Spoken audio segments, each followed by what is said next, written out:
Howdy, all of you delicious people. I'm here today to review 300.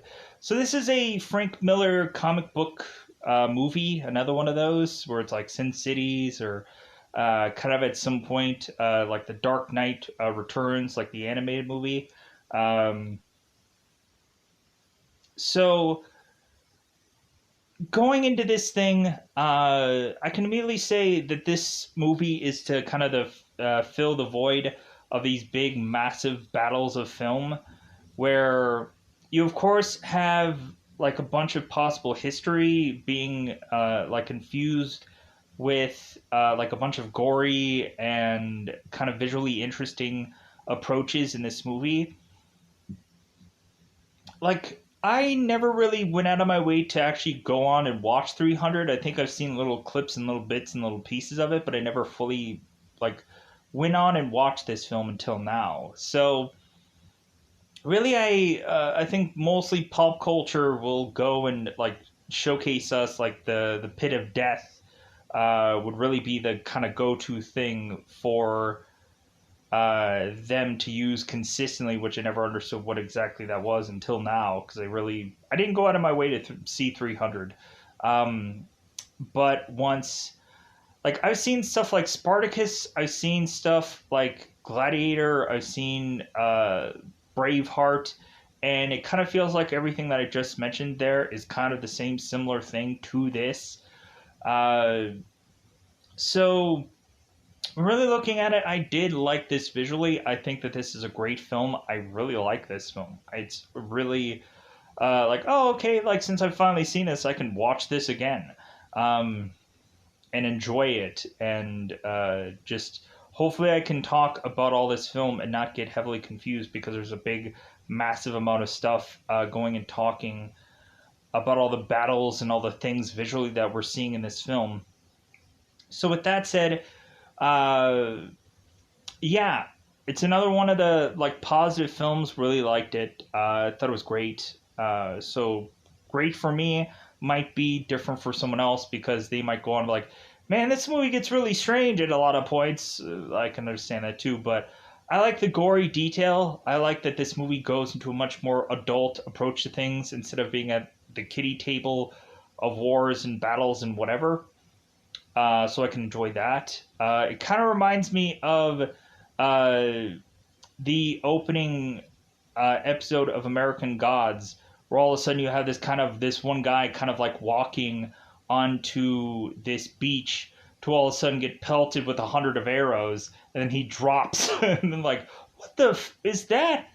Like, what's going on here? And so all of a sudden, like, people are just like, well, let's walk closer. Like, pelted with 100 arrows. I'm like, what the heck is going on? All right, like, as the Vikings are to enter this beach to be murderously killed in horrific fashion, making sure that they're dead. So yeah, going into this, let's go out of our way to just go into spoilers. Like, teeing it up, I can also say I like this movie is, of course, like the approach of its beginning is to really tell us that the sons of Sparta were born and bred to be basically assassins, or to be killers, or to really just go on and fend for themselves, kind of like a Bruce Wayne of things, where Bruce Wayne goes on and becomes, instead of being a millionaire, he goes and leaves for a number of years to become a thief, and to go on and like desperately try to make his way into the world and to find desperation, but then to turn around and come back to uh, his enterprise, to his Wayne enterprise. So, with that said, yeah, let's go into that double 5 time territory. Really just enjoyed this film visually, but some people may have problems with this film. But like, they might at some point immediately have a problem with this film, because there, of course, is to be a beginning of this movie where we just have kids being judged right out of the womb of whether or not they're going to make it. whether or not they might be deformed, diseased, sickly, and whatever, and then they're just dumped off the side of this cliff. And I'm like, oh my god, like that's dark. But of course it is, because like this is a much more grittier, darker film. So with that said, let's go into it.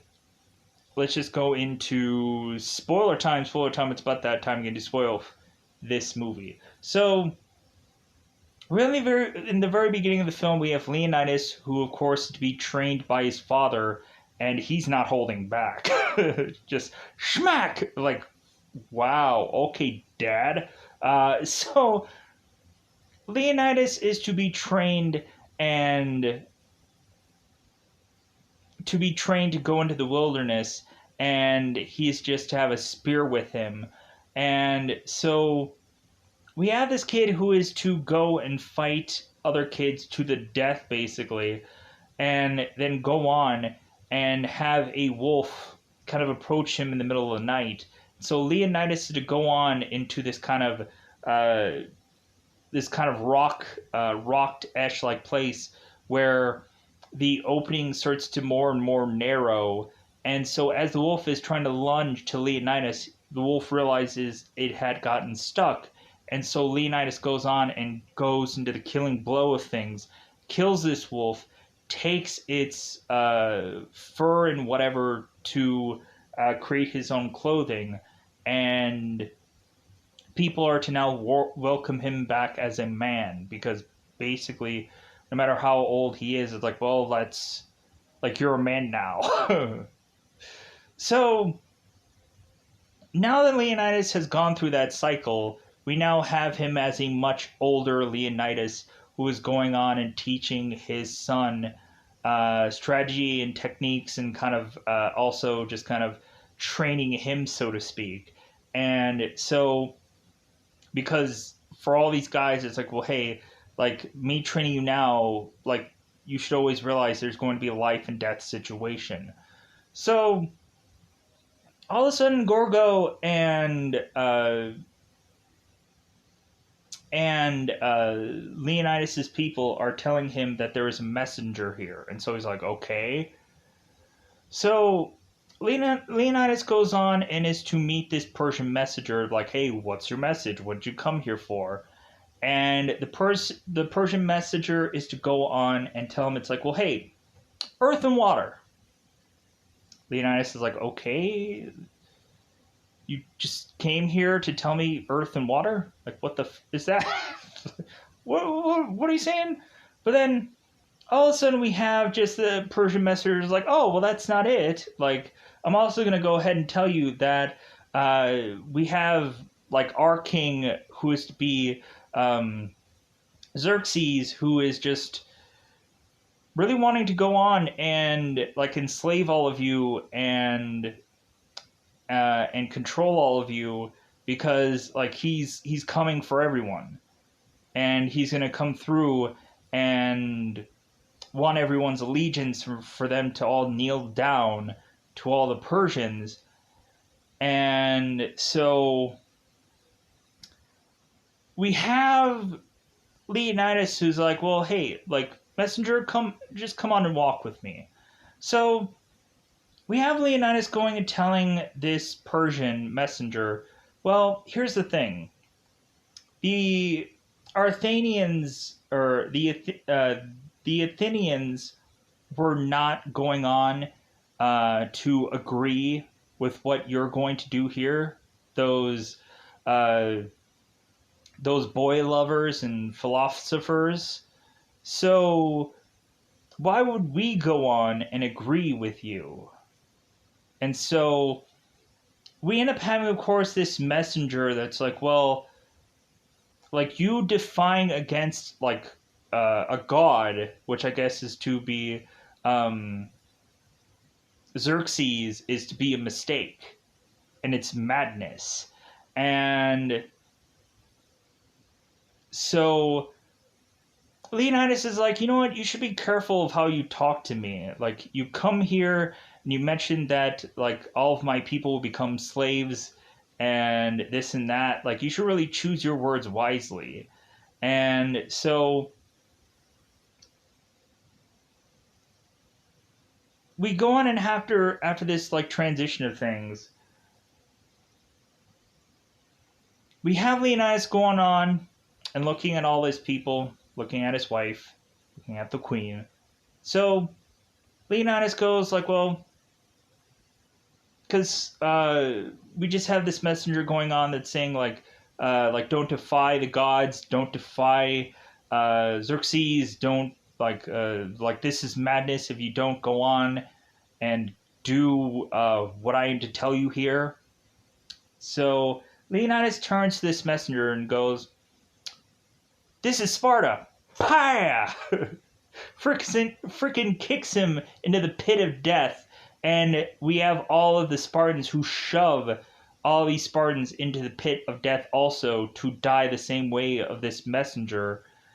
And so now we immediately have, of course, Leonidas who's going on is like, well, like we need to go and go to our elders and figure out if we should go to war or not.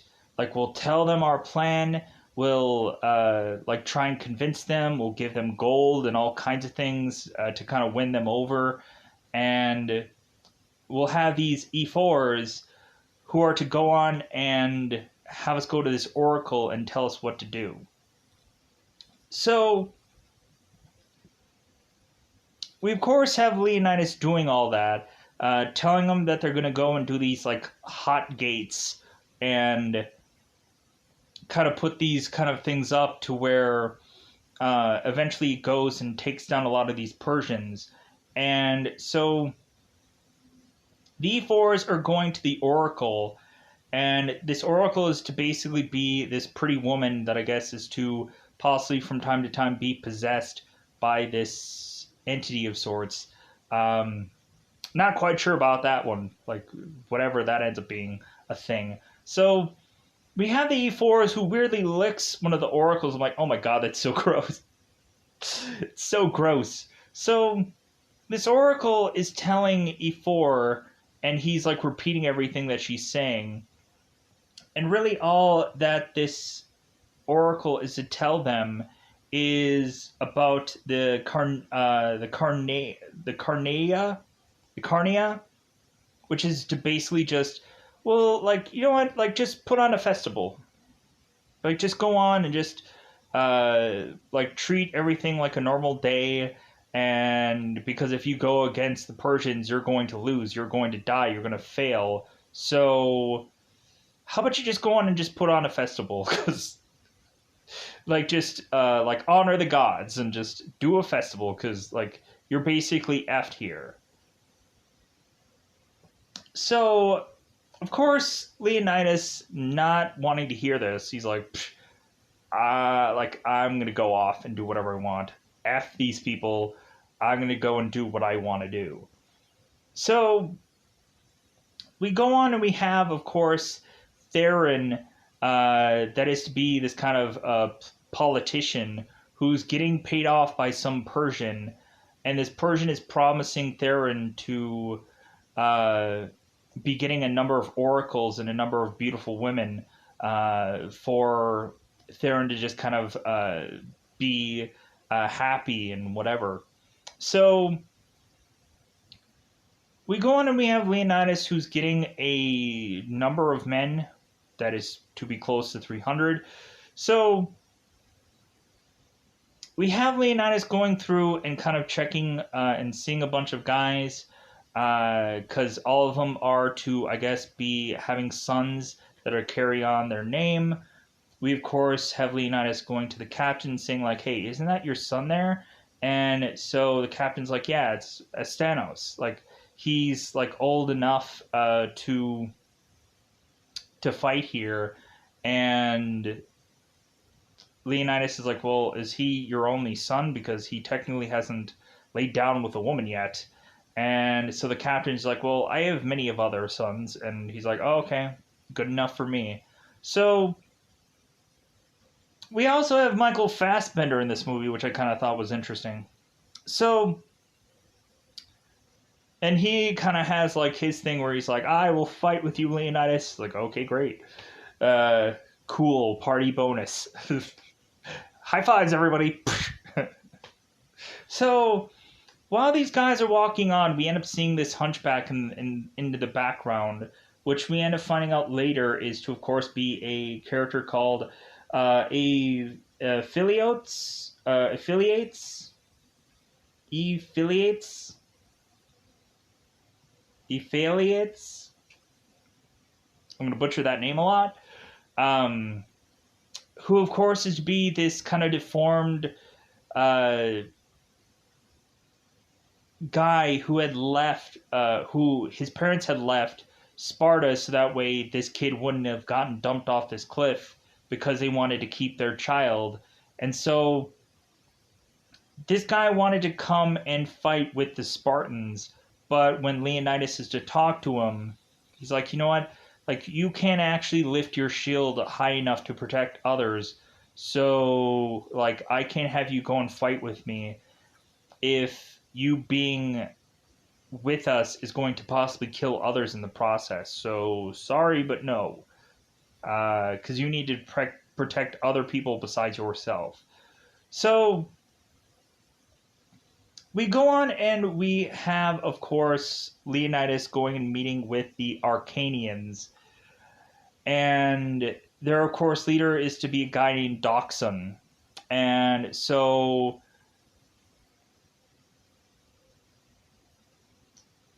Doxon is to say, it's like, well, hey, it seems like since you guys are going off to possibly go into war, it's like we thought we might join you. One thing that I'm going to pedal back a little bit of, because I forgot about this, because I was kind of quickly rushing here. Before Leonidas was to go off to eventually fight war, we had Theron that is going and questioning what Leonidas is doing. And Leonidas is just saying, well, oh no, like, I'm not going into war. Like, hey man, I'm just having just me and a number of bodyguards are all going into some certain direction, and whatever happens is to be whatever happens. And Theron is like, oh, you piece of like, you're defying the Thorns, you're defying the Oracle. It's like, no, I'm not. Like, we're just going in a little jaunt. We're just going and just kind of seeing what's what. And so Gorga, who is, of course, the queen here, is to go on and give her necklace to Leonidas, and Leonidas is to go on with his men to go off and again find the people which he is to find, which leads him to the Arcanians. That is to work with them up until a certain time of this movie. So we go on at one point, and we are to have the 300 go on to see that there is a number of ships because there is a horrible storm and a horrible rain going through and wreaking havoc through a number of ships to, I guess, provide aid possibly for the Spartans or for the Persians. And so we have everybody kind of watching on as these ships are to be wrecked while going into this war, supposedly. So we go on and we have, of course, the Spartans and the Arcadians going into this one town that I guess had been horrifically burnt to a crisp. And all of a sudden we have this one child who is to approach this army, and the child ends up collapsing right next to Leonidas, and so Leonidas picks this child up. For this child to mention that they came with beasts from the darkness. And so now they're to realize that they're like, oh, okay, so like Persian ghosts are going on and trying to fight us. So like that means that the immortals are going to be in this fight. And so we just have Leonidas who's like, well, since they're called the immortals, now they're going to have to live up to that name. And we're going to have to go and kill them all off and see if they really are immortals. So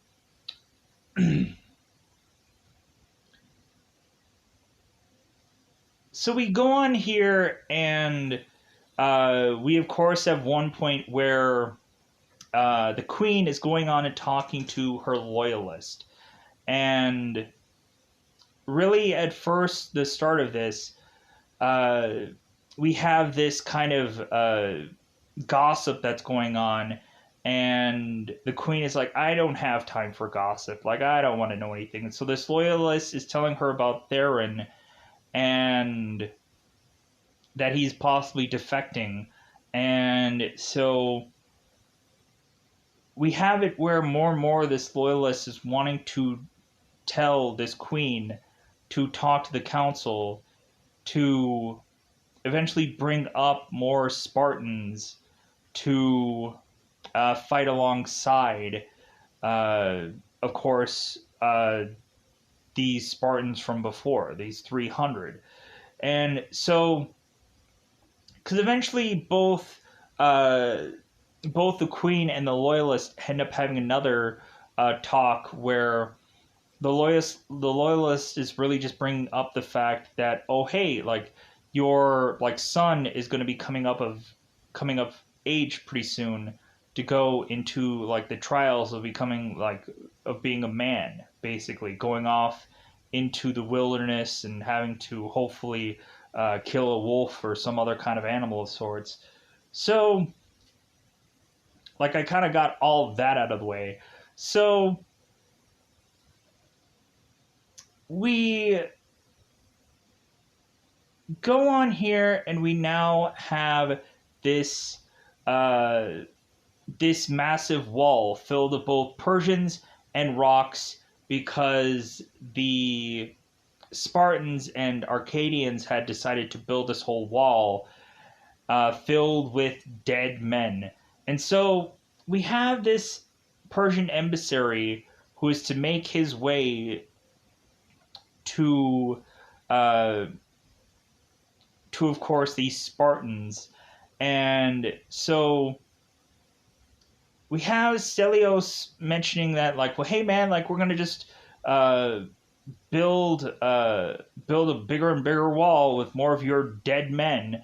And so we end up having this emissary just so upset, and that Stelios is telling this emissary to go back to his king and tell him that there's going to be more bodies just piled up, and that he'll let him live to go and talk to his king and tell him like they're coming for him.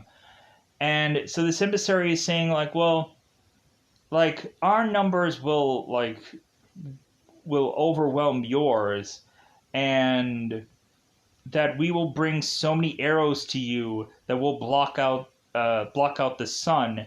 And Stelios is saying that it's like, well, then we're gonna fight in the shade. Like, so we go on, and we just have the Spartans who are just like, you know what? Let's kill these guys off. Let's just kind of murder them. And so we go on, and we have the 300 Spartans and our Arcadians going and fighting 10,000 Spartans or Persians. I said it. I said it the second time. 10,000 Persians. So we of course have this time around where we have these like huge, massive number of arrows being sent over to attack the Spartans. I'm just going to say the Spartans, and I'm not going to say Arcadians every single time also. So the Spartans are going on and putting up their shields to block off every single one of these arrows. And so we have Asinos, who's just kind of laughing for what Stelios had said, where he's like, hey man, like, yeah, like we're going to fight in the shade. And they start laughing about it because like all these arrows are just hitting them, and they're not, like, none of them are hitting them whatsoever. And so Leonidas gets up and is to break all the arrows off of his shield, and they go on and they make their way to the Persians and start murdering through them, just kind of just bashing through all of them. We end up having people in the back who are just kind of stabbing through like certain guys. Just like, well, he's not dead yet, stab. Well, he's not dead yet, stab, which I thought was so interesting. So making sure everyone's dead, and then once they are dead, they go through and they just start re-stabbing into people that maybe they weren't sure if they were dead or not to make sure they are. So, which I thought was like a really cool thing to do, because it's like, well, yeah, what if a number of people are just playing dead? Now you're confirming their death. So we go on and we have the Spartans that are just easily starting to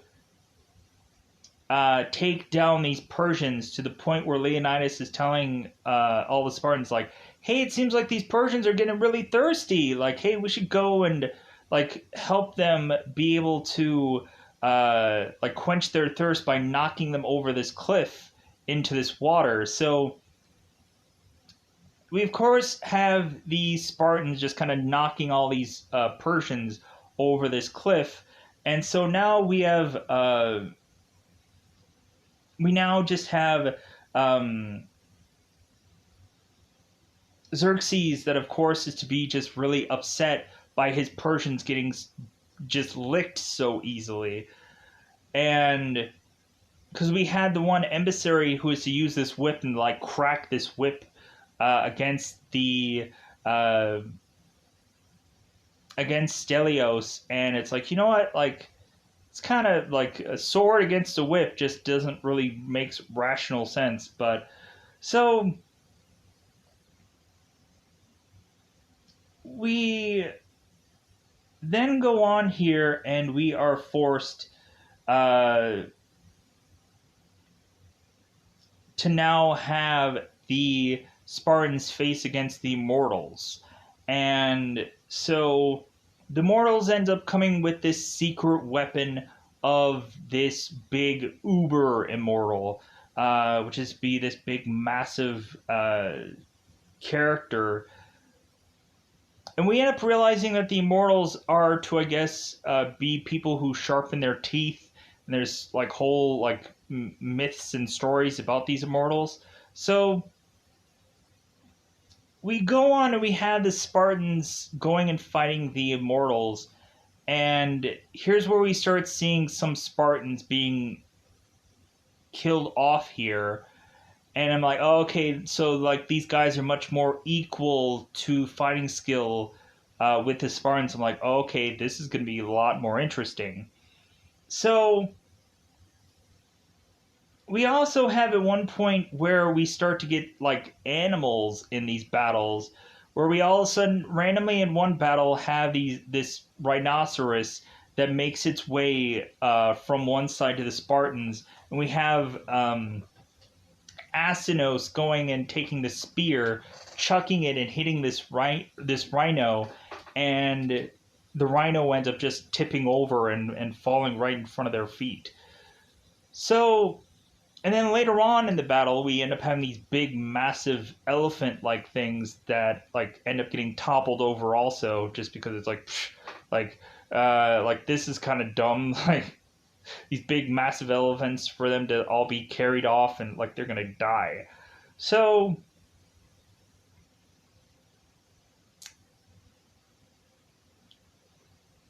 we go on here and we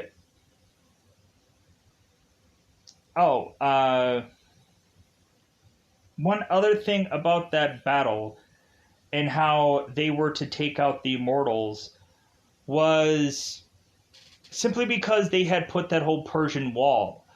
And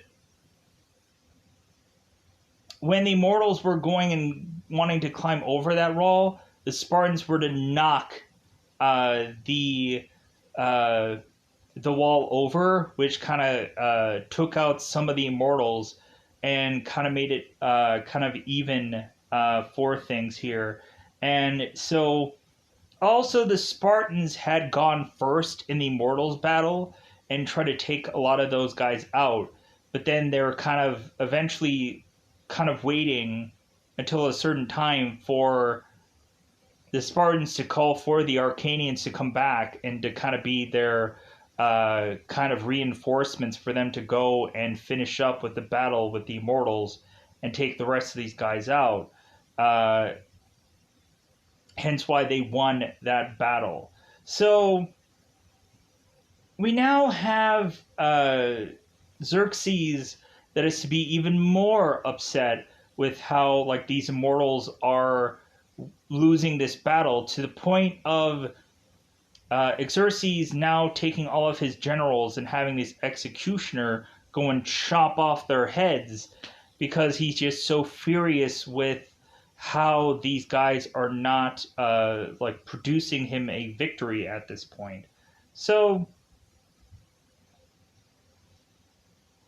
we then go on, and we of course have I want to make sure that this is the okay.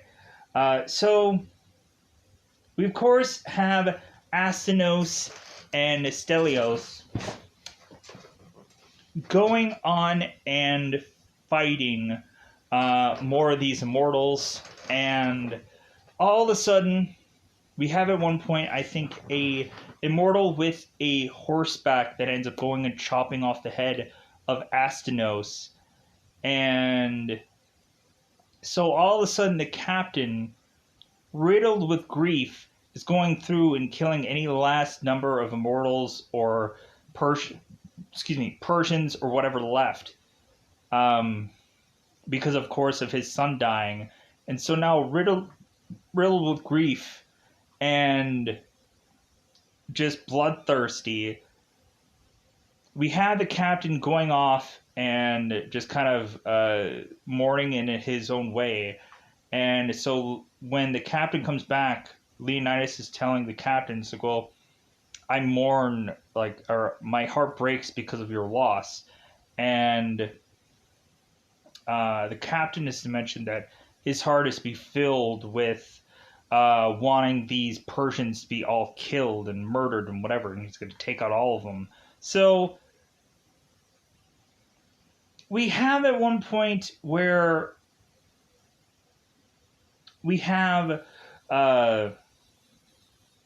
Ephialtes, who is to decide to switch teams here. That he's going to Xerxes and deciding to join up with him, because Xerxes is saying, like, well, hey, like, if you help me, like, you'll realize how kind I am. And he keeps saying the word kind consistently here, to where this hunchback will go on and get everything that he wants: wealth, women, and everything. And so what the hunchback ends up asking in is to get a uniform. And so the hunchback goes on and is to tell this immortal about these immortals about these, like, secret way of getting to these Spartans. And so now we go on here and we have the queen who's going on and talking to Theron. And so the queen is talking to Theron, and so it seems that since the queen doesn't have his king here, it seems that Theron can do whatever he wants and get away with it here. To where the queen is to realize that she is going to get basically forced upon. And so Theron is going ahead and doing that, and mentioning that she won't enjoy this, and so on and so forth. And we eventually go on, and this line that Theron is delivering to the queen, we have the queen going back and using that same stretch of lines against Theron when she goes into the council and is to, of course, stab him for him being a traitor. Because we, of course, have Theron and the queen going to see the council the very next day, and Theron was telling the queen that, like, whatever you're going to tell them, it's going to fall on deaf ears. Like, it's going to be pointless for you to go on and try to convince them, of course, to go into battle. Like, this is a mistake.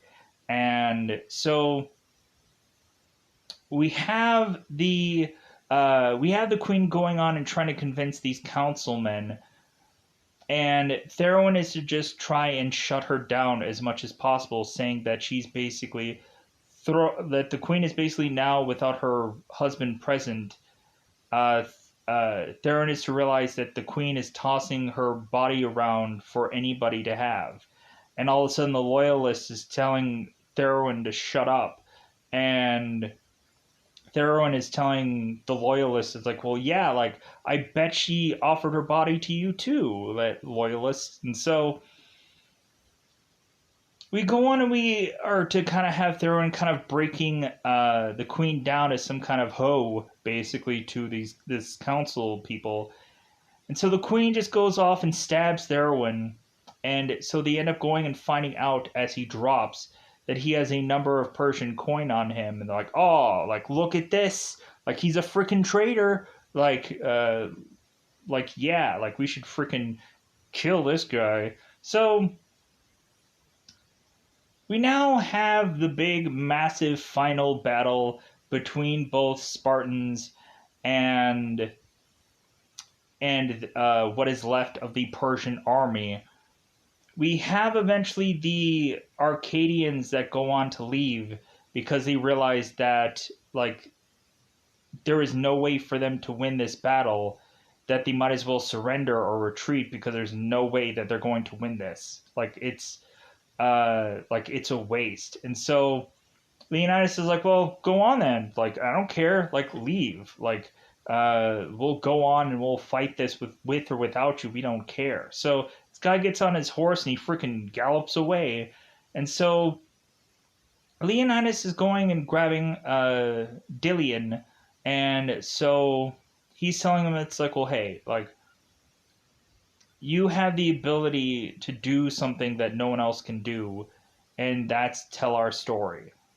So what I'm going to do here is I'm going to give you my wife's necklace and tell her to give that and have you give that back to her, and, like, just don't really give her much of a message because she'll realize what the message really is with me giving you back her necklace. So Dilian goes on and does what Leonidas is to tell him here. So now we, of course, have the big battle here. We have the big fight. So what ends up happening is we have one of the, I guess, Persian forces that are telling Leonidas to kneel here because, like, you're way outnumbered, like, ridiculously outnumbered, as, like, Leonidas is to basically have all these shields kind of collected behind him and so on and so forth. So we have Leonidas that goes on and is to start dropping parts of his armor. He's dropping his helmet, he's dropping his shield. And so Leonidas drops his spear and is going and looking like he's kneeling. Kind of like the whole, like, Superman 2 kind of approach of things. So we go on and we think that they have won here. The Spartans have. And so all of a sudden we have Stelios who comes out to jump on Leonidas and just kind of tosses this kind of spear out, or kind of weapon out to just kind of fight on. So all these guys go off and they're starting to battle, and really it just starts to become a fruitless endeavor because there's so many arrows that are coming at them also, pelting at them and eventually going and murdering them. And so we, of course, have Stelios telling Leonidas at one point, like, it's an honor to to have fought with you, sir. And it's like, well, hey, like, the honor was all mine to like live with you and kind of like live through this like whole moment here. So we go on and we just have these guys pelted with arrows, all getting killed here. And so eventually that just leads to uh, really then Dilios coming with his army, and their army is much more massive and are to be equal to the Persians to go and wipe them out, to finally just have them stop doing what they're doing, because eventually I guess the queen was to convince the councilmen to go to war, and so I guess they found all the allegiance that they could possibly find to go after these guys and wipe them all out. So with that said, I think I'm going to get out of here. It's like, man, that's miraculous that I could have told that story through 40 some odd minutes, because I thought it was going to be like freaking forever for me to talk about it. And hopefully I got everything out of the way that I wanted to.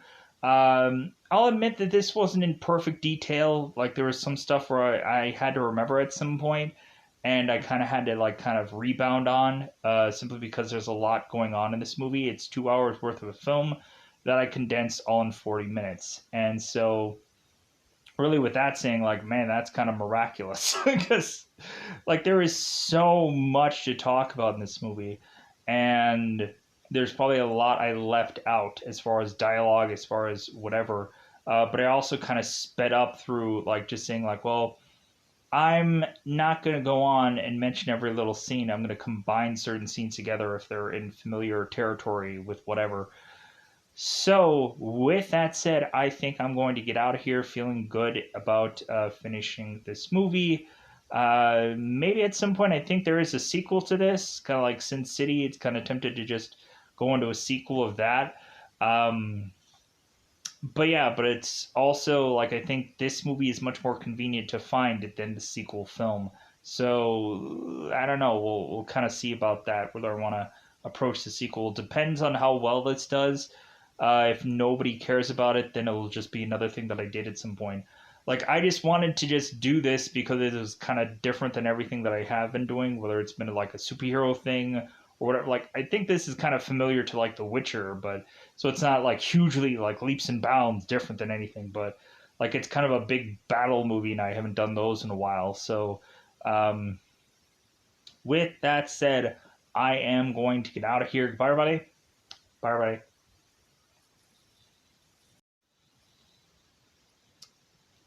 There's more.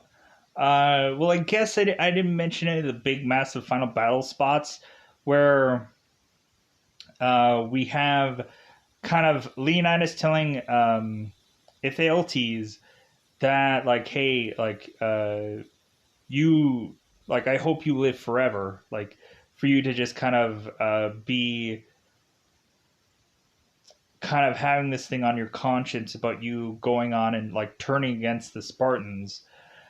And we also had the moment where Leonidas was going and taking his spear and tearing off some of Xerxes' like piercings from his mouth, and kind of jabbing him in the mouth and kind of scarring him, or kind of getting some.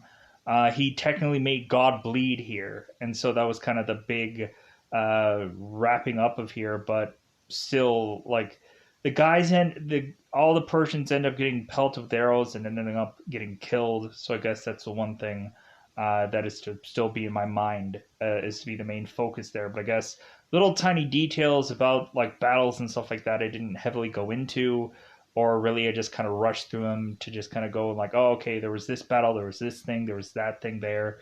So dare I say, hopefully with that, I think that is all covered. I just wanted to get that little tiny bit out there. But yeah, I feel like that's all it. I think my thought process is clean about all this. But let me know in the comments below if there was something that I possibly missed, or there was some detail. Maybe there was some favorite line of yours, or something along those lines. Because I feel like I'm fine with this one. To call it a day, so I'm going to go out of my way to say goodbye, everybody. Bye, everybody.